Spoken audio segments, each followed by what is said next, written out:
Salam sejahtera, terima kasih karena bersama dengan saya di Nazilin Unity Channel. Ini satu lagi pencapaian luar biasa Anwar Ibrahim. Kemenangan yang terbesar Anwar Ibrahim yang pastinya akan menggemparkan Perikatan Nasional, menggemparkan Muhyiddin Yassin dan juga Hadi Awang, dan paling penting lagi, tidak akan dapat memberi peluang lagi kepada pembangkang untuk menjatuhkan kerajaan pada masa ini, dan tidak ada lagi peluang untuk mereka untuk mencari modal yang seterusnya bagi mengecam kerajaan terkini.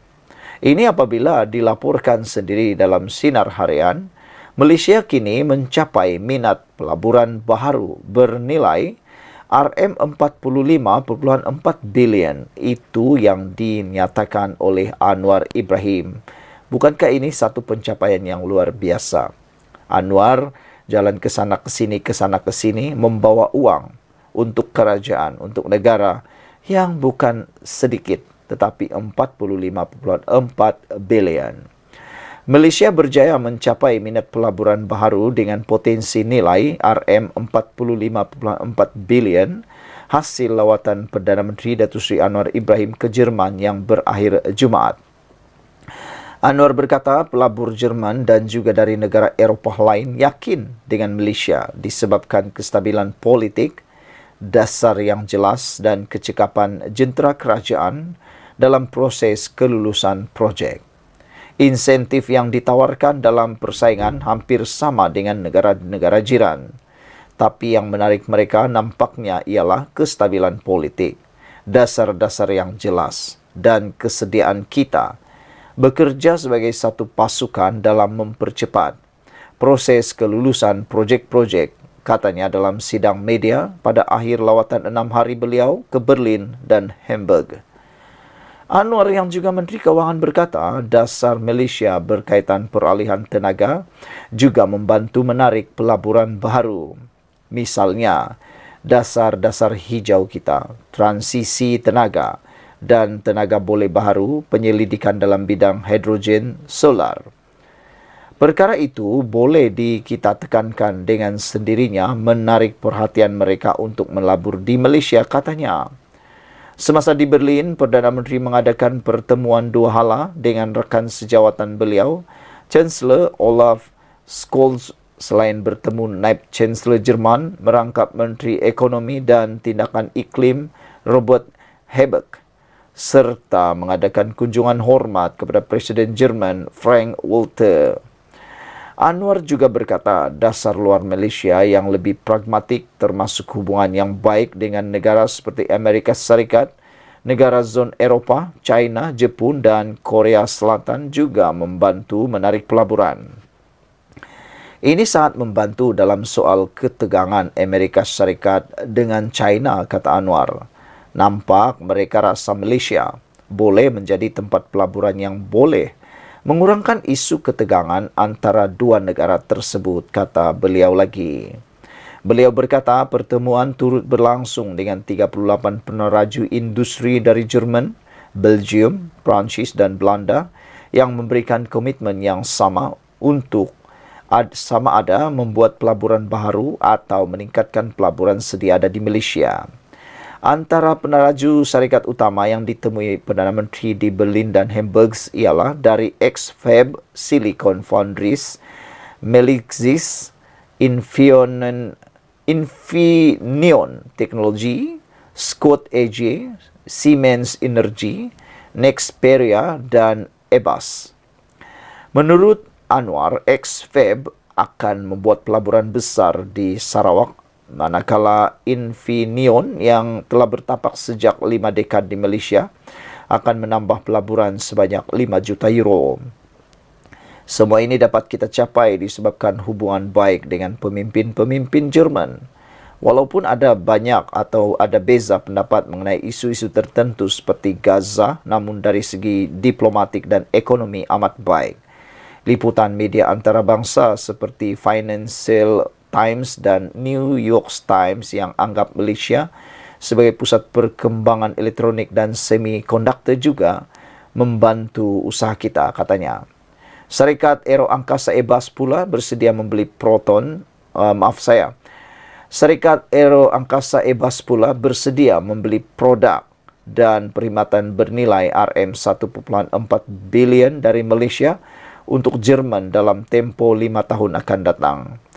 Mengenai isu peraturan pembasmian hutan Kesatuan Eropah yang menjejaskan ekspor sawit ke negara Kesatuan Eropah EU, Anwar berkata kritikan EU terhadap isu penebangan hutan adalah meleset. Mereka tidak mengikuti perkembangan mutakhir. Kini tiada penebangan hutan meluas sebagaimana berlaku dulu. Bila saya beri penerangan keadaan mutakhir, nampak sikap mereka lebih positif, katanya. Terdapat lebih 700 syarikat Jerman di Malaysia dengan pelaburan hampir 15 bilion US dollar bersamaan dengan RM70.24 bilion. Pada 2023, nilai perdagangan kedua-dua negara berjumlah RM63.5 bilion dengan peningkatan 1.8% nilai ekspor kepada RM30.56 bilion daripada RM30.03 bilion pada 2022. Sebanyak 486 projek dengan penyertaan syarikat Jerman bernilai RM45.69 bilion bersamaan dengan 12.08 Amerika Syarikat dolar telah dilaksanakan pada tahun 2023 di samping mewujudkan sejumlah 49.591 peluang pekerjaan bernama dipetik Sinar Harian. Sekian dulu untuk kali ini. Jangan lupa tinggalkan komen anda. Bye-bye. Salam sejahtera. Terima kasih kerana bersama dengan saya di Nazilin Unity Channel. Hari ini kita digemparkan dengan kemenangan besar Anwar Ibrahim. Beliau tak habis-habis dikecam oleh para hater dan juga para pembangkang. Tapi nampaknya ketidakputusasaan, ketekunan, kesungguhan dan tindakan Datuk Seri Anwar Ibrahim untuk mengurangkan cakap tapi banyak bekerja telah membuahkan hasil. Bahkan tindakan itu telah sendirinya menutup mulut para hater, pengkritik dan yang suka mengecam beliau. Itulah kan, ramai netizen, penganalisis politik, pengikut bebas politik mengatakan bahawa Anwar Ibrahim sekarang ini kurang bercakap. Beliau lebih banyak berjalan bekerja berbanding dengan para pembangkang yang asik-asik nak bercakap tapi satu pun tidak memberikan cadangan pembangunan negara. Hari ini dilaporkan di Malaysia kini, Perdana Menteri pusing dunia cari pelabur. Namun orang pula sibuk cakap pasal songkok. Bayangkan saudara, Perdana Menteri yang sudah kelihatan ke sana ke sini, sekejap di situ, sekejap di sini, sekejap di sana, sekejap di sini, berusaha untuk mencari dana, berusaha untuk mencari pelabur bagi membangunkan Malaysia, memberi kemakmuran kepada Malaysia, dikecam pula. Dengan songkoknya sekali dikecam, macam-macam lah cerita kan. Lebih baiklah doakan supaya Datuk Seri Anwar Ibrahim tetap kekal sihat, tetap kekal bertenaga untuk lebih banyak membantu, dapat lebih banyak pelabur dan dapat membangunkan Malaysia. Menteri di Jabatan Perdana Menteri, Undang-Undang dan Reformasi Institusi, iaitu Azalina Othman Said, menyatakan rasa kesal dengan sikap sesetengah rakyat Malaysia yang lebih suka menyanjung tinggi negara luar berbanding negara sendiri. Ialah kan, itu namanya tak ada nilai patriotisme langsung, tiada nilai nasionalisme. Jadi orang-orang seperti ini, ada yang netizen kata buang negara lah, ada orang kata hantar mereka ke kem tentera lah, supaya mereka dapat nilai patriotisme yang sebenar lah. Ada juga yang mencadangkan supaya mereka diajar menyanyi lagu negaraku selama berpuluh-puluh kali, supaya mereka lebih ada nilai patriotisme lah, macam-macam lah. Tapi memang tepatlah seperti yang dikatakan oleh Datuk Seri Azalina Othman Said ini, apabila beliau merasakan kesal dengan sikap sesetengah rakyat Malaysia yang lebih suka menyanjung tinggi negara luar berbanding negara sendiri. Ingat, ada satu pepatah mengatakan bahawa hujan emas di negeri orang, hujan batu di negeri sendiri, baik lagi di negeri sendiri. Itu. Akhirnya kita akan kembali semula ke negara yang kita cintai ini. Kata Al-Azalina, lebih buruk lagi apabila rakyat dengan mudah terdorong dengan berita-berita buruk mengenai kerajaan yang dipaparkan di media-media sosial hari ini. Perdana Menteri kita pusing satu dunia cari pelabur. Semua orang puji, semuanya hebat dan orang sibuk pula nak cakap songkoklah, tak pakai. Ini semua clickbait, umpan klik sebab kita enjoy berita buruk, kata beliau. Perdana Menteri ke sana sini, kenapa Datin Seri tak ikut? Itu berita jahatlah. Itu pun jadi isu juga. Inilah persekitaran kita, kata Azalina. Baik dan buruk, tapi bila Singapura buat konsert penyanyi antarabangsa Taylor Swift, boleh pula. Kemudian nak suruh Malaysia, buat juga. Isu penganjuran sukan Commonwealth pun nak bergaduh. Inilah masalah kita, katanya. Menurut Azalina lagi, jika benar Malaysia begitu buruk pada pandangan mata rakyat Malaysia, kenapa warga asing yang masuk ke dalam negara enggan pulang? Fikir baik-baik. Ini perlu anda hadam dalam sedalam-dalamnya. Bayangkan, warga Indonesia masuk balik ke tak. Dia bertanya, Azalina tanya, warga Indonesia yang merujuk kepada parti masuk ke Malaysia, mereka balik semula ke? Tidak. Bangladesh masuk, balik ke tidak? Tidak. Rohingya masuk, balik ke tidak? Tidak juga. Semuanya tak nak balik. Kenapa tak nak balik? Anda jawablah sendiri di ruangan komen. Sebab Malaysia makmur. Malaysia cukup dengan kemakmuran dan memberikan mereka ruang untuk bernafas, hidup, bekerja.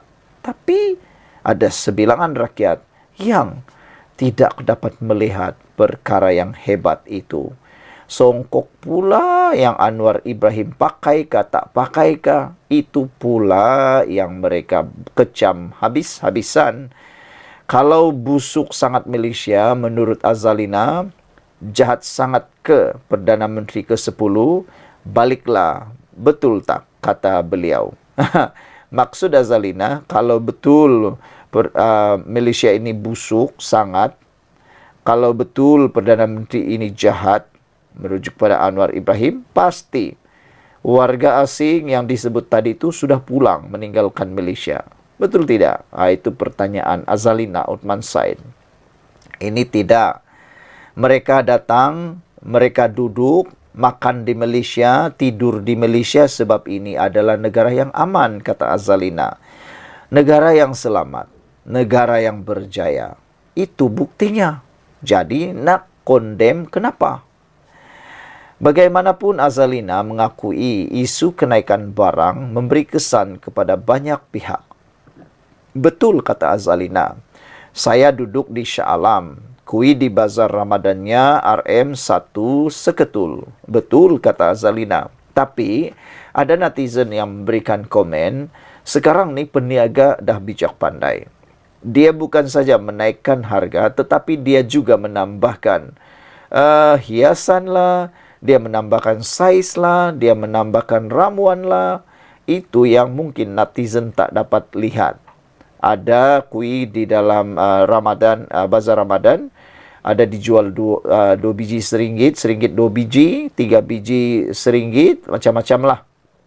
Tapi terkadang kita dapat melihat juga, ada jual kuih RM1 tu saiznya lebih besar. Ada pula kandungan-kandungan tambahan seperti kismis lah, coklat lah, macam-macam dia tambah. Itu menjadi RM1. Jadi peniaga sekarang ni dah bijak pandai. Kita sukar juga untuk cuba menyalahkan mereka. Kata Azalina, saya tak nafi kenaikan harga barang, tapi terpulanglah nak makan ke tak nak. Ini pilihan kita, katanya. Dalam perkembangan berkaitan, Azalina mengingatkan penting untuk semua pihak memberi sokongan kepada sebuah kerajaan yang stabil.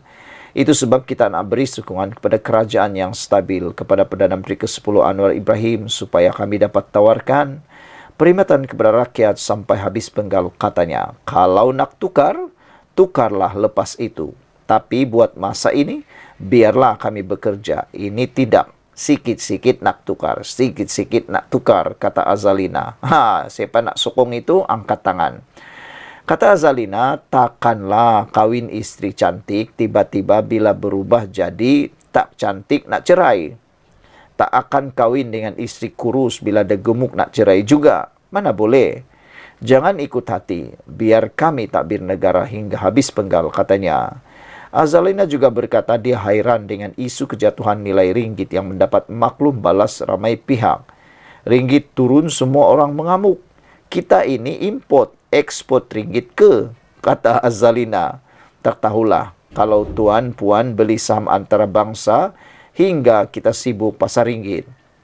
Macam nak gila marah kerajaan. Tapi orang beritahu saya setiap hujung tahun ramai yang terbang melancong ke luar negara punya lah ramai, katanya. Inap sewa semua penuh.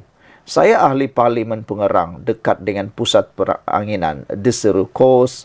Tapi saya tak pernah masuk Deseru Kos. Satu bilik harga 20,000. Bukan saja bilik berharga RM17,000, 20,000 ke 25,000. Tapi penuh. Dalam senyap-senyap, orang Malaysia masuk tak beritahu orang, katanya. Azalina turut membidas sesetengah pihak yang lihat hendak membayar cukai. Ini, apabila Kementerian Pengangkutan suruh bayar cukai sikit, semua orang marah, pergi ke luar negara, keluar, masuk Thailand, bayar cukai boleh pula. Bayar cukai kepada negara, Indonesia boleh, tapi Malaysia tak boleh, ujar Azalina lagi.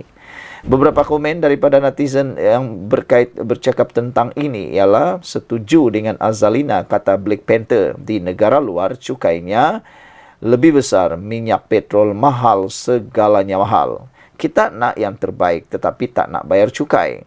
Nak SRT banyak tapi nak bayar murah, pelik. Rakyat Malaysia setiap benda dipolitikkan, kata beliau lagi. Sekian dulu untuk kali ini. Jangan lupa tinggalkan komen anda, tekan butang subscribe. Bye-bye.